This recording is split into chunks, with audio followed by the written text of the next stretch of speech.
ఈరోజు మాకు చాలా అంటే చాలా బాధగా ఉంది. ఈ యొక్క విషయం గురించి వీడియో చేయాల్సి వస్తుందని. హాయ్ అండి. Hi, welcome to my channel Apollo lucky entertainment.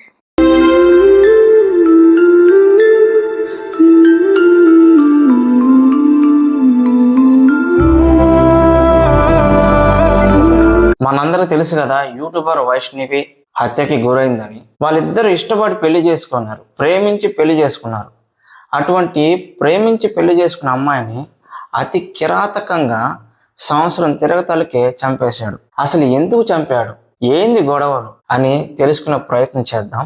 ముందుగా ఈ వీడియోలో మేమేమైనా తెలిసి తెలియక తప్పుగా మాట్లాడితే మమ్మల్ని క్షమించండి. కొంతమంది అయితే అరేంజ్ మ్యారేజ్ అంటున్నారు, కొంతమంది లవ్ మ్యారేజ్ అంటున్నారు. అంటే ఒక్కొక్క వీడియో ఒక్కోలా చెప్తా ఉన్నారు అనమాట. ఫస్ట్ అయితే వాళ్ళ ఇంటికి ఎవరు హరి బాబు వాళ్ళ అమ్మా నాన్న పెళ్లి సంబంధాల కోసం వెళ్ళినప్పుడు వాళ్ళు ఇంత కట్నం అడిగితే అంత కట్నం ఇవ్వలేమని చెప్పి మనస్పర్ధలు వచ్చేసారంట. కానీ ఆ అబ్బాయి మాత్రం హరి, నేను తనని పెళ్లి చేసుకుంటాను, నేను తను లేకపోతే ఉండలేను అని నానా విధాలుగా ఆ అమ్మాయి కోసం సూసైడ్ అటెంప్ట్ చేసుకొని, ముందుగా హరిబాబు అమ్మ వాళ్ళ ఫ్యామిలీకి ఆ అమ్మాయి అంటే ఇష్టం లేదు, వాళ్ళ అమ్మా నాన్నకి ఇష్టం లేకుండా పెళ్లి చేసుకున్నాడని అదొక కక్ష అయి ఉండొచ్చు. ఇంకోటి ఏంటంటే వైష్ణవి అమ్మగారు కూడా అసలు యాక్చువల్గా వైష్ణవికి ఇష్టం లేదు అబ్బాయి అంటే. ఏంది నల్లగా ఉన్నాడు, నాకు వద్దు అది ఇది అని చెప్పి ఆల్రెడీ చాలా చెప్పిందంట, వద్దు వద్దు అని. వాళ్ళ అమ్మగారు ఏం చేశారంటే, పాప మంచి సంబంధం అంటే సూసైడ్ చేసుకున్నప్పుడు అటెంప్ట్ చేసినప్పుడు ఇంకా వీళ్ళ అమ్మగారికి నమ్మకం కుదిరింది అనమాట. నీకోసమే ప్రాణాలు ఇచ్చే వ్యక్తి దొరకడం నీ అదృష్టం, చేసుకో అమ్మా బాగుంటదని చెప్పి వీళ్ళ అమ్మగారే ప్రలోభ పెట్టి ఆ అమ్మాయిని ఒప్పించి పెళ్లి చేశారు. 8 నెలలు చాలా అంటే చాలా బాగున్నారు. వీడియోస్ కూడా చూసినాము, మంచి వీడియోస్ చేశారు, చాలా బాగా మాట్లాడుతుంది. అంత సవ్యంగా జరుగుతున్న సమయంలో ఉన్నట్టుండి వైష్ణవి రక్తపు మడుగులో పడింది అన్నమాట.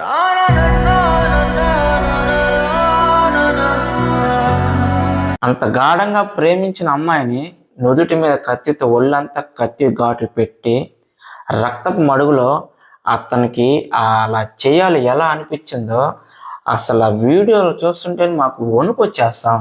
ఎందుకు అలా చేశాడనేది అసలు ముందుగా ఆ మర్డర్ అది ప్రీ ప్లాన్డ్ అంట. అంటే వైష్ణవి వాళ్ళ అమ్మ నాన్న స్టేట్మెంట్ చూస్తుంటే మర్డర్ జరిగిన రాత్రి నీళ్ళు అడిగారంట. ఎవరు? మామగారు, వైష్ణవి వాళ్ళ నాన్నగారు అన్నమాట. అంటే హరి మామ. ఇతను ఏం చేశాడంటే నీళ్ళు తెచ్చిచ్చాడంట. హరి నీళ్ళు నేను తెచ్చిస్తాను అనేసి వెళ్ళాడంట. మొత్తం మంది ఏదో కలిపే నీళ్ళు తెచ్చి ఇచ్చారంట, ఇద్దరికి తాగారంట. వాళ్ళ మామగారు చెప్తున్నారు, రాత్రి వాటిలో ఏదో కలిపాడండి, మాకు అప్పుడే డౌట్ వచ్చింది అని. ఎందుకు ఈ మాట అంటున్నాడంటే, అతను మెడికల్ దాంట్లో పనిచేసేవాళ్ళంట. అదేదో కలిపాడంట. తాగినప్పటి నుంచి కొంచెం మత్తుగా వెళ్తా ఉందంట. ఇది పక్కా ప్లాన్ తో చేశాడు అనమాట. ఎందుకంటే ఆ రోజు నైట్ తనకు కూడా మత్తు మంది ఇచ్చి వాళ్ళ అమ్మ నాన్న చెప్తా ఉన్నారు, పెద్ద పెద్ద అరుపులు వస్తున్నాయి, మాకు తెలుస్తుంది మేము లేలేకపోతున్నాము, మాకు తెలుస్తుంది మేము లేలేకపోతున్నాము అని. ఆ అమ్మాయికి కూడా మత్తు మంది ఇచ్చి ఈ రూమ్ లో ఎక్కడ ప్లేస్ లేకుండా మొత్తం గోడకి ఇష్ట ప్రకారం కొట్టి కొట్టి కొట్టి కొట్టి కత్తితో, ఆ కత్తి కూడా ముందు రోజు అడిగాడంట వాళ్ళ మామగారిని, నాకు చేపల కూర తినాలనిపిస్తుందని. ఆ చేపల కూర తెచ్చి రేపు చేస్తానని చెప్పి అవన్నీ చేసుకుని పెడితే, మొక్కలు అవన్నీ చేసి ఫ్రిడ్జ్లో పెడితే అదే కత్తితో వైష్ణవిని అతి దారుణంగా నరికి నరికి పొడిచి పొడిచి నుదుటి కాడ చేసి చంపాడంట. నాకు ఇక్కడ బాధాకరమైన విషయం ఏంటంటే, ఆ కడుపులో చిన్న బిడ్డ ఉంది,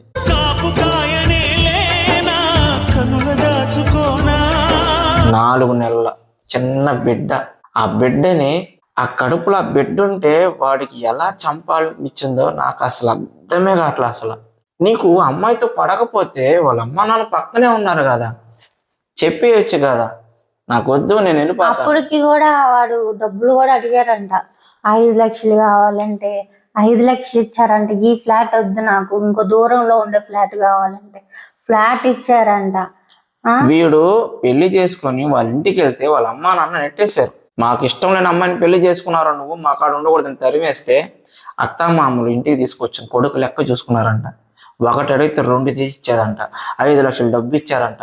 15 లక్షలు పెట్టి స్థలం కొనికి ఇచ్చారంట. ఇంకా ఏం అడిగినా మేము ఇచ్చుండే వాళ్ళమి అని వాళ్ళ నాన్నగారు చెప్తున్నారు. లేదా మీ అమ్మాయి అంటే నాకు పడట్లేదు, నాకు వద్దు, నేను వెళ్ళిపోతాను, నాకు కొంత డబ్బు ఏంటంటే 10 లక్షలు కాదు 20 లక్షలు అయినా తెచ్చి నేను ఇచ్చేవాడిని అని వైష్ణవి నాన్నగారు చెప్పారంట. వాడికి ఎందుకు ఆశ పుట్టిందో పసిబిడ్డ 18 ఏళ్ళండి, చిన్న పిల్ల. వీడియోలు చూసినప్పుడు చిన్న అమ్మాయి, ఆ అమ్మాయిని ఎలా చంపాలనిపించింది అసలు వాడికి. దారుణంగా ప్రీ ప్లానుడ్. వీళ్ళు కేసు నమోదు చేసినప్పుడు పోలీసులు అడిగారంట ఆధార్ కార్డు అవి తీసుకురండి అని. నాన్నగారు రూమ్ లోకి వెళ్తే మొత్తం రక్తం అంట. అంతలా రక్తంలో అంటే వాళ్ళ పిల్లలు ఎక్కడ పడితే అక్కడ పెట్టేసుకుంటారు కదా ఆధార్ కార్డు అవన్నీ. ఈయనకి ఎక్కడ ఎత్తకాలో తెలియలేదంట. అప్పుడు ఊరిని పరుపు ఎత్తాడంట. పరుపు ఎత్తితే నీడిల్స్, ఇంజక్షన్స్, మాత్రలు ఉన్నాయంటండి. ఇన్ని ఉన్నాయంట. ఎప్పటి నుంచో ఇంజక్షన్ వేస్తుండే మంచి కోసమే చేస్తాను అనుకునేదంట.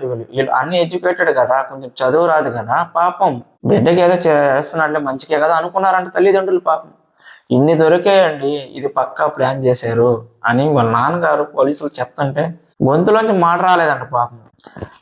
అటువంటి పరిస్థితుల్లో ఒక కన్న బిడ్డని పక్క రూమ్ లో ఉండి ఇటు పక్కనుంటే అరుపులు రాకుండా ఆ బిడ్డకి మత్తు మంది ఇచ్చి కొట్టి నరికి. ఎంత అరుపులు రాకుండా సౌండ్లు వస్తున్నాయంట.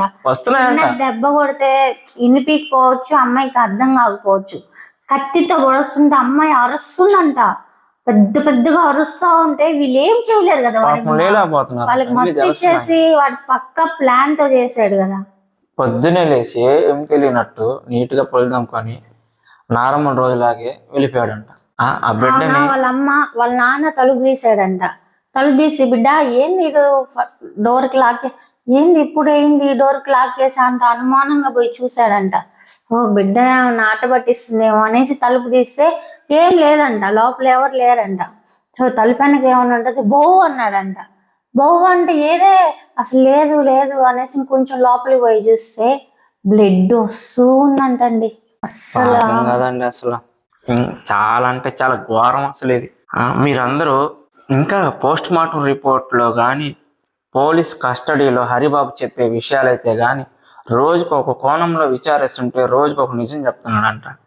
ఏం నిజం చెప్పినా ఇదైతే అత్త మామలు, హరిబాబు, ఈ కుటుంబం, ఈ వైష్ణవికి చాలా అంటే చాలా దారుణమైన అన్యాయం చేశారు. ఈ అమ్మాయిని అట్ట చంపాడు, వాళ్ళ అమ్మ కూడా అమ్మాయే కదండి. తప్పు కదా. ఒక రికార్డింగ్ విన్నాను నేను.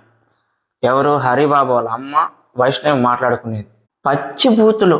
ఆ మాదిరి మాట్లాడుతున్నావే, అదే ప్లేస్ నీ బిడ్డ ఉంటే అట్టే మాట్లాడతావా? అడగాల్సిన మాటల నీ కడుపు బాను ఒకనాటి మాటలు అడగలేదు పాప మా బిడ్డని. నానా రకమైన మాటలు ఒక చిన్న రింగ్ కోసం.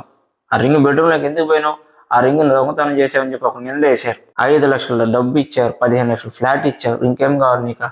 సరే, మీరందరూ అందరిలాగే మేము కూడా వైష్ణవికి న్యాయం జరగాలని, వాడికి శిక్ష పడాలని. ఇన్ కేస్ వాడికి శిక్ష కాదండి, వాడిని చంపేసేయాలి. అసలు ఈ అమ్మాయిని ఎలా శిక్ష అంటే మహా అంటే ఒక 2 నెలలు 3 నెలలు జైల్లో పెట్టి ఫుడ్ పెట్టడమే కదండి, ఇంకేం చేస్తారు? అదే వాడిని చంపేసేయాలండి, ఎన్కౌంటర్ చేసేసేయాలి వాళ్ళని. ముందు రోజు వీళ్ళ అన్న వాళ్ళు ఏం చెప్తున్నారంటే, వాళ్ళ అన్నదమ్ములు అందరూ కామెంట్లు చూశాను నేను. 15 మంది అన్నదమ్ములు నుండి ఒక బిడ్డను రక్షించుకోలేకపోయారని చెప్పి క్వశ్చన్ చేస్తున్నారు. ఎవరికి తెలియదు కాదండి, పక్క రూమ్ లో తల్లిదండ్రులు ఉన్నారు, వాళ్ళే ఏం చేయలేకపోయినారు. వాళ్ళు నమ్మారు. అనుమానంగాని వచ్చి ఉంటే ఈ 15 మంది అన్నదమ్ములకి వాడికి సినిమా ఉండుండేది. అనుమానం రాలా పాపం. బిడ్డ పోయిన బాధలో ఉన్నారు ఇప్పుడు వాళ్ళు. దయచేసి ఒక సానుభూతి అయితే చూపించండి. వాళ్ళని మాత్రం ఎటువంటి ఇబ్బందికరమైన కామెంట్లు పెట్టి ఇబ్బంది చేయవద్దు. వాళ్ళు అడిగే న్యాయం ఏంటంటే, మేము న్యాయస్థానాన్ని నమ్ముతున్నాం, మా చెల్లెళ్ళకి జరిగిన అన్యాయానికి వాడికి ప్రాణం తీస్తేనే న్యాయం అని కోరుకుంటున్నారు. వాళ్ళు ఇన్ కేస్ ఏదైనా ఇన్ఫ్లుయెన్స్ ఉపయోగించి వాడిని కానీ బయటికి తీసుకొస్తే వాడి తల నరికి స్టేషన్లో పోయి లొంగిపోతాను అని వాళ్ళ అన్నలు చెప్తున్నారు. ఇది ఎంతవరకు న్యాయమో మీరే కామెంట్ రూపంలో చేయండి. మేమైతే వైష్ణవి వాళ్ళ అన్నకే మద్దతు ఇస్తున్నాం.